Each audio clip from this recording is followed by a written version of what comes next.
NBC Alliance as part of the interim leadership. When we integrated, I don't know why people would like to ignore this historical fact.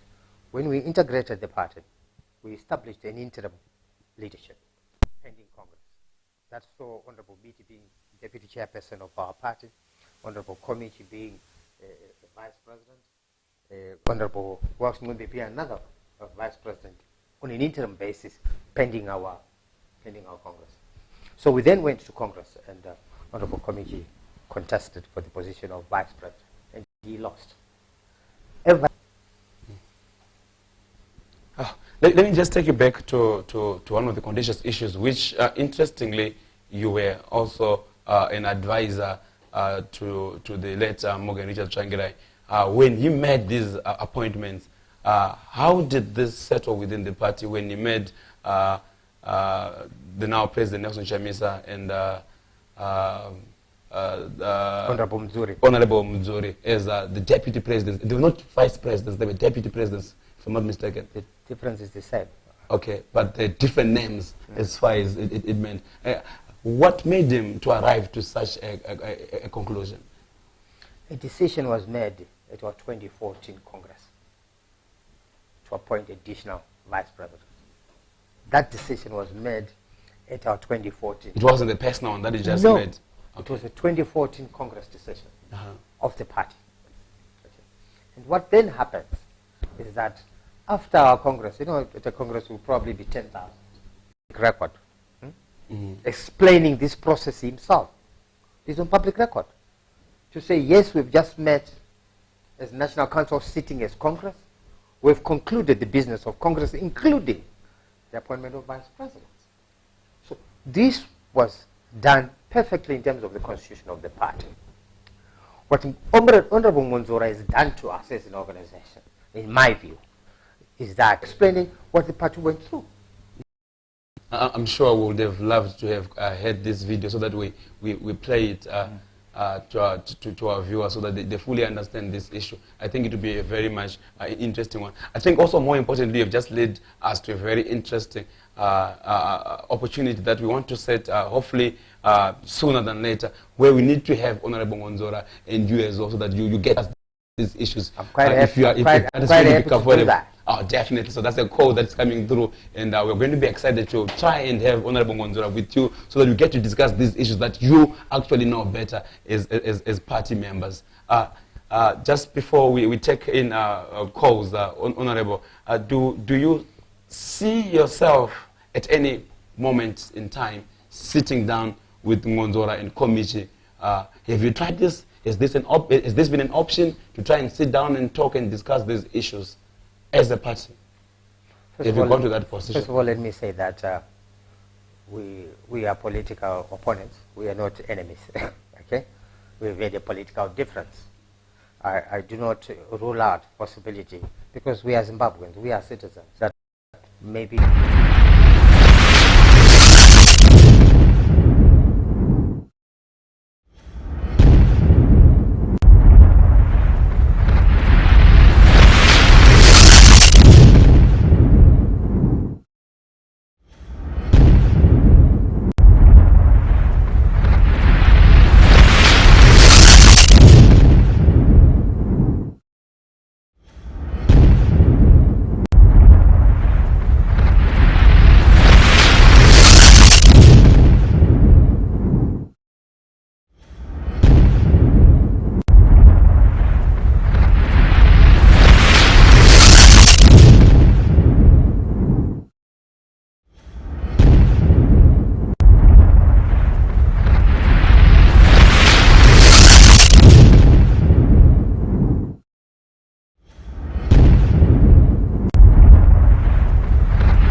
And of course, thank you so much for taking your time. This is our last segment before we cut this interview. So we're going to be opening up lines on the numbers that have been sent on your screen so that we get to have you guys to contribute and join us in this discussion as far as the Supreme Court pronouncement is concerned and how the MDC has traversed so far. Honorable Timba, we're talking about a very interesting issue as far as going back into time on how Morgan Richard Tsvangirai appointed the MDC, double MDC vice president, and you said that it was within your party understanding and party constitution.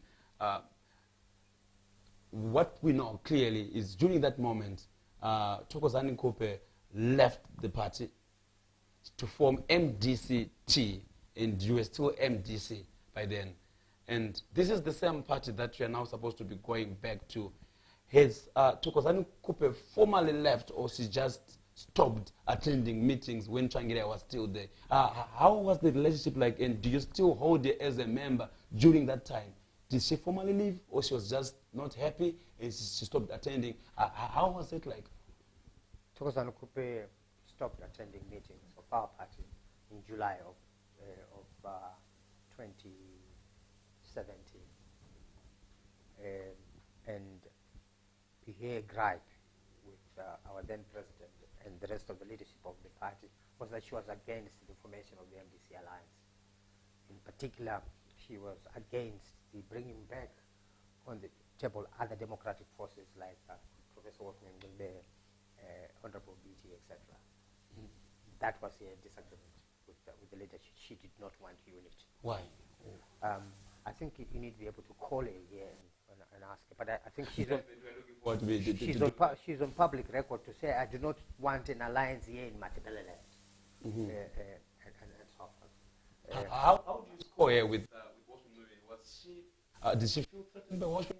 And obviously, with the benefit of hindsight, yes, I think she was, because I never understood why she was against the idea of strengthening our party, minimizing opposition to our party by building this mammoth institution that would give hope to people of Zimbabwe, hope for change. She was against it. And for me, her being against it, she was against it for my view, for selfish reasons, about protecting her own position as an individual, without thinking about the collective benefit of bringing democratic forces. So would you say that she was still part and parcel of your party? No, was there any formal way of departure? In other terms, you would say she abdicated. She was the deputy president. She was one of the deputy presidents. She abdicated. She only then reappeared in February of 2018, when our founding president passed on. May his soul rest in peace. And she was there mourning more than the bereaved. A person that she had refused to meet with over a whole period of time. She used to send messages to our president to say, I'll meet you at a neutral venue, come and meet me in Kwekwe and so forth. I'm not coming there. So she abdicated, okay, and she left. But she's got a democratic right to do that. It's about freedom of association, okay? Freedom of association also goes with freedom to disassociate. So she decided to disassociate from ourselves, and she went away. But was she legally part of the party when she did that? If you go to legalities, then it becomes problematic. One of the constitutional provisions then was that if you miss 3 consecutive meetings of a specific meeting, you're out. So just by applying the Constitution, by what she did, she lost her position. So what then happened? She lost her position as deputy president. Communicated to her, because I want to understand, because she still stands that she's the party leader, and the court is now forcing you to go back to that structure. Is she legally? It is on public record, including on court record, that Thokozani Kupe was expelled from our party. Thokozani Kupe never challenged that expulsion. Okay? Which one? That the alliance expulsion, or was before the alliance? Before the alliance. During or after Tsvangirai? Yes, after Tsvangirai. Okay. She was expelled from the party. She never challenged that party. Not a single courtroom that I've walked in this country have questioned that. To say, but you were expelled from this party. And according to this record, this expulsion is still valid. Whether it was done rightly or wrongly, the rule of law demands that it be challenged in terms of due process. There must be due process. So how do you go back to a leader that has been expelled? I'm trying to understand. That is the absurdity that I see in that judgment.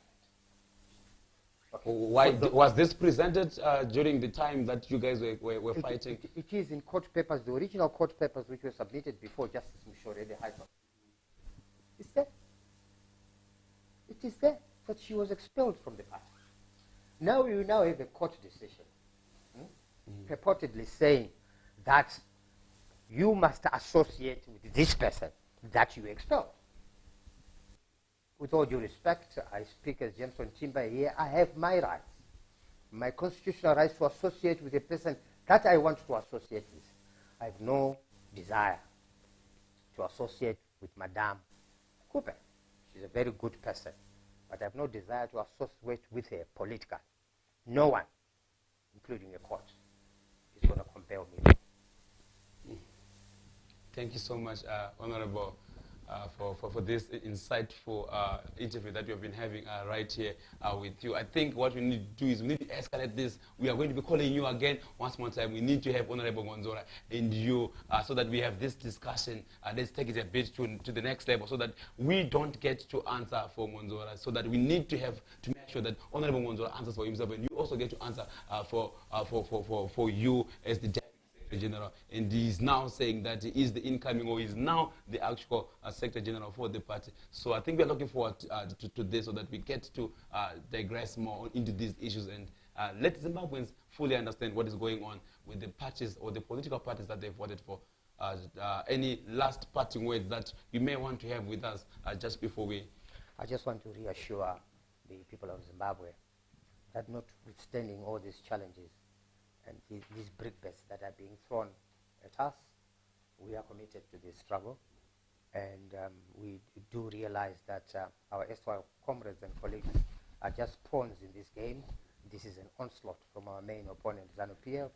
We intend to delay change, but we are up to the game, and we will see them in the streets. Thank you so much. That is Honorable Timba, the Deputy Secretary General of the MDC party, saying that they are still together, they are standing strong, and they are not going to be moved, neither are they going to be shaken by the Supreme Court pronouncement that has been made because it did not include or involve them. It was something that had to do with the MDC party and they are the MDC alliance. So it looks like it's going to be an exciting time. We're going to recall and call back Honorable Ngonzora so that we have this discussion with both people or players from the now various political parties. We are www.checkmate.tv. It's been a pleasure to have you guys. If you're watching us live right now, please do remember to hit the follow, subscribe button from whichever platform that you're watching us from, because we are live on Twitter, Facebook, and as well as YouTube. Thank you so much once more again for you guys to join us. My name is Tonio. I've been having Honorable Timba here. It's been our pleasure. We do appreciate you, and we do thank you for having us live right here. Thanks for having me. Thank you.